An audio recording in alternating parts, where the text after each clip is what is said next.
And if you're going FHA, you only have to put down 3.5%.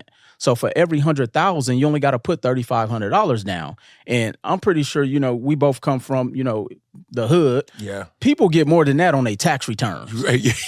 So it's really no excuse. It's really not to not be a homeowner, and there's so many benefits to it as well. You know what I'm saying? I remember when I first bought my first home, I could take you back to like 92. Okay. 92.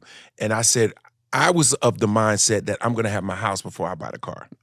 Right? That's because smart. I was like, I don't want to have a fly-ass car in front of a building. Right. Right? So I was like, I got to buy a house to put my car in the garage. Definitely. That was my whole mentality. So when I was on my first tour, Okay. all I was doing was stacking money. Wow. I was just stacking money.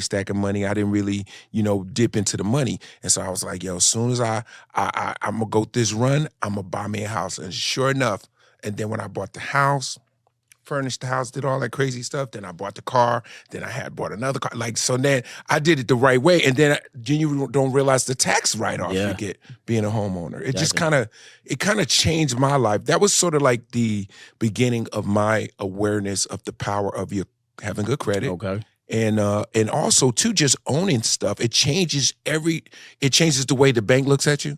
Oh, definitely. Immediately. Like, that is your homeowner, and you have payment history, that you pay on time. People pay on time. Definitely. But then you have collateral you can borrow against. Absolutely.